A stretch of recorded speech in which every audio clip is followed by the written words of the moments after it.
Hi, everybody. Welcome back to another Big Data Beard podcast live from Splunk's .conf 23 in Las Vegas at the beautiful Venetian. Brett, I have to ask, you've just come back from your honeymoon in Italy. Is the Venetian an accurate representation of Venice? It's close. Very close. That's the part good. I was at. Well, speaking of trips around the world, I'm excited to have John Owen join us. And John, we've met before. We have. Where yes. was it that we met? Tell the folks. I believe 2019 on an RV outside of a Buc-ee's in Texas. What a great place to meet somebody. Definitely. Well, and John, you were cool enough. If for those of you who don't remember, we took an RV, outfitted it with a bunch of IoT gear. Boy, I wish we had one of these edge hubs at that point. But we were splunking an RV, crossing the country, entertaining folks with some podcasts and YouTube shows with interesting technologists. RBH was there having a good time with us.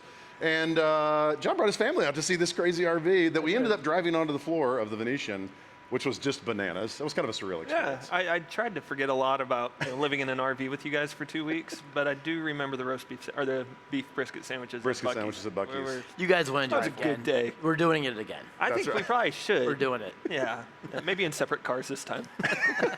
In an airplane. Speaking of good days, we have, one of the things we talked about on a couple of shows so far is our excitement around the Splunk Edge Hub, this new device. And John, before we get into some of the things you guys are doing with it, you actually brought one. I'm so excited. You actually brought the physical device to us. Would you mind telling the folks, show them what it is and talk a little bit about, what the capabilities are? That'd be super cool. Yeah, absolutely. So this is the Splunk Edge Hub device.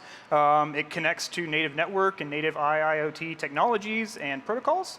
It has onboard Edge AI sensors as well to detect anomalies for any type of sensors that you're throwing through it. They're really, really awesome devices and very, very complex for, as new to the market as they are. Yeah. What's interesting about the Edge Hub is it's clearly a hardware device, which may feel, strange for a company that's a software company like Splunk. But really what it is, it's a device its express goal, as you said, was to get data, from places that we're not already getting data from typically in Splunk. And it's being taken to market, as we've been told, with partners like Fulcrum. So tell the folks a little bit about what Fulcrum is and who they are and what you guys, we'll call it your superpowers are. Yeah, so Fulcrum is based in Houston. We're a value-added reseller and consultancy company helping any and all verticals specializing in energy, medical, and other utility services. Yeah, that's pretty much it. Fantastic. Yeah, and you talked a little bit around, you work a lot in Bitcoin.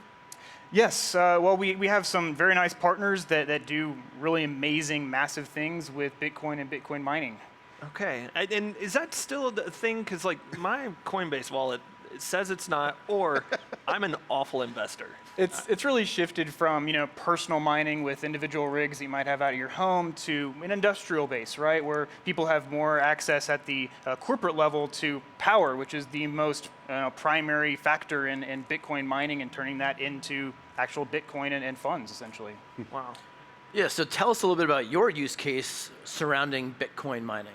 Sure, so we're taking the value of not only the Splunk Edge Hub, but the power of Splunk itself to correlate the data that we're seeing from visibility and IoT segments of network, and marrying that up with the intelligence that we get not only from business operations, but financial operations and environmental sensors to really operationalize and add efficiency to places that is typically homegrown or self-developed things that there's no enterprise massive support a lot for enterprise side Bitcoin mines. So what's the biggest challenge when you go work with a Bitcoin mining organization? What's the challenge in getting them to adopt something like this? And what are they thinking in terms of the implications on whether it's security or it's the operation side? What are those things that you're having to kind of convince people of as why this is an interesting use case? That's a great question. So generally, the support for this has been, legacy SCADA systems and IoT things that, take a lot of money. That's cost prohibitive.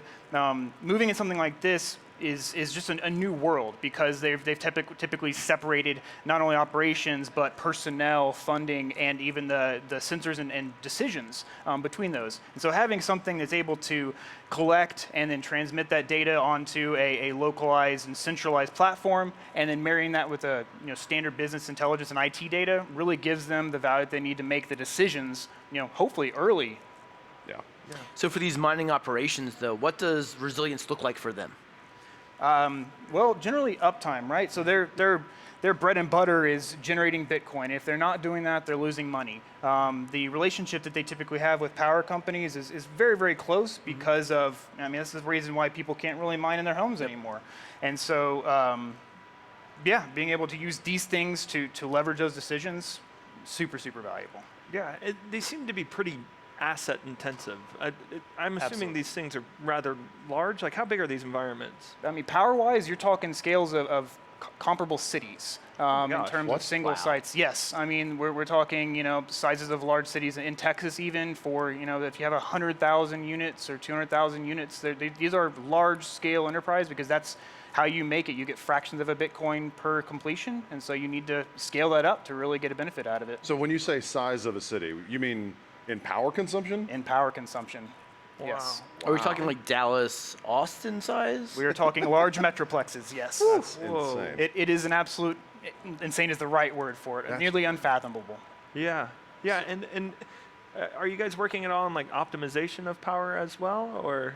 A little bit. There are like industry-built facilities based around power efficiencies. Ours is to really give the insight that they need to be able to maintain how the fleet operates across the power grid, and then marrying that up with the other power consumption, which is cooling. I mean, they have to be able to maintain these rigs over time in honestly less than desirable situations, environmentally wise. And so being able to get a localized view across the pods or the mining site, so to speak, really gives them the view to say, hey, like, here's where our issue is, we need to drill down there, and hopefully there's nothing down that would prevent them from being profitable.